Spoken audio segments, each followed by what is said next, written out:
15 अगस्त 1947 को जब देश आज़ाद हुआ तो पंडित जवाहरलाल नेहरू देश के पहले प्रधानमंत्री बने।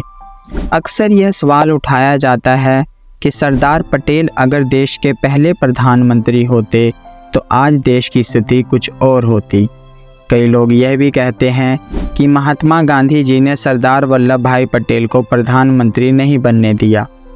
आज की इस वीडियो में हम यह जानने की कोशिश करेंगे कि क्या महात्मा गांधी जी ने सरदार वल्लभ भाई पटेल को प्रधानमंत्री नहीं बनने दिया या वह खुद ही प्रधानमंत्री नहीं बनना चाहते थे। तो चलिए वीडियो की शुरुआत करते हैं। 1945 में जब सेकेंड वर्ल्ड वॉर ख़त्म हुआ तो ब्रिटिश गवर्नमेंट को यह समझ में आ गया था कि अब भारत को अधिक समय के लिए गुलाम बनाकर नहीं रखा जा सकता। ऐसे में ब्रिटिश हुकूमत ने 1946 में कैबिनेट मिशन का प्लान बनाया।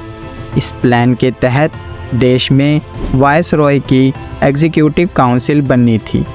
अंग्रेज वायसरॉय को इसका अध्यक्ष होना था। दूसरी ओर कांग्रेस पार्टी के अध्यक्ष को इस काउंसिल का वाइस प्रेसिडेंट बनना था। यही वाइस प्रेसिडेंट आगे चलकर भारत का प्रधानमंत्री बनना लगभग तय था। उस समय मौलाना अबुल कलाम आज़ाद कांग्रेस के अध्यक्ष थे। कलाम आज़ाद 1940 से ही इस पद पर थे। गांधी जी के दबाव के कारण अबुल कलाम आज़ाद ने यह पद छोड़ दिया। इसके बाद कांग्रेस के नए अध्यक्ष की तलाश शुरू हुई। अप्रैल 1946 में कांग्रेस कार्य समिति की मीटिंग बुलाई गई। इस मीटिंग में महात्मा गांधी, जवाहरलाल नेहरू, डॉक्टर राजेंद्र प्रसाद, खान अब्दुल गफ्फार खान, आचार्य JB कृपलानी जैसे बड़े नेता शामिल हुए। उस समय कांग्रेस अध्यक्ष का चुनाव प्रांतीय कांग्रेस कमेटियां करती थी। इस मीटिंग में किसी भी प्रांतीय कमेटी ने जवाहरलाल नेहरू के नाम का प्रस्ताव नहीं दिया। 15 प्रांतीय कमेटियों में से 12 ने सरदार पटेल का नाम प्रस्तावित किया। 3 कमेटियों ने JB कृपलानी, P सीतारमैया का नाम पेश किया। मेजॉरिटी सरदार पटेल के पास थी। उस समय तक यह बात साफ हो चुकी थी कि महात्मा गांधी प्रधानमंत्री पद पर जवाहरलाल नेहरू को देखना चाहते थे। अंत में कृपलानी को यह कहना पड़ा कि मैं बापू की भावनाओं का सम्मान करते हुए जवाहरलाल नेहरू का नाम प्रस्तावित करता हूं। उन्होंने जवाहरलाल नेहरू का नाम लिखकर कागज़ को आगे बढ़ा दिया। कार्य समिति के कई सदस्यों ने इस पर साइन किए। इस कागज़ पर सरदार पटेल ने भी साइन किए।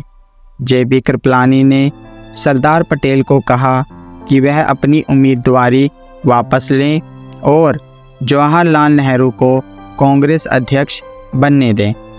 अंतिम फैसला गांधी जी पर छोड़ा गया। महात्मा गांधी ने नेहरू के नाम का कागज़ सरदार पटेल की ओर बढ़ा दिया। महात्मा गांधी जी के निर्णय का सम्मान करते हुए सरदार पटेल ने उम्मीदवारी वापस ले ली। दरअसल महात्मा गांधी को लगता था कि पंडित नेहरू के चुने जाने के बाद भी देश को सरदार पटेल की सेवाएं मिलती रहेंगी, जबकि नेहरू सरदार पटेल के अंडर काम नहीं करेंगे। पटेल को भी ऐसा लगता था कि जवाहरलाल नेहरू लोकप्रियता के मामले में उनसे काफ़ी आगे हैं।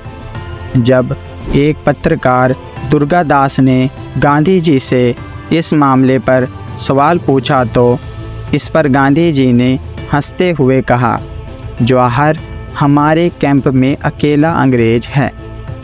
गांधी जी को लगा कि दुर्गादास उनके इस उत्तर से संतुष्ट नहीं हुए, तो उन्होंने कहा, नेहरू पटेल के मुकाबले अंतर्राष्ट्रीय मामलों को अच्छी तरह से संभाल सकते हैं। ये दोनों सरकारी बैलगाड़ी को खींचने के लिए 2 बैल हैं। अंतर्राष्ट्रीय कामों के लिए नेहरू और राष्ट्र के कामों के लिए पटेल होंगे। दोनों गाड़ी अच्छी खींचेंगे। आज़ादी के बाद 15 अगस्त 1947 को सरदार पटेल को उप प्रधानमंत्री बनाया गया। उन्हें गृह मंत्री भी बनाया गया। उन्हें सूचना और प्रसारण मंत्रालय भी दिया गया। 15 दिसंबर 1950 को सरदार पटेल ने अंतिम सांस ली।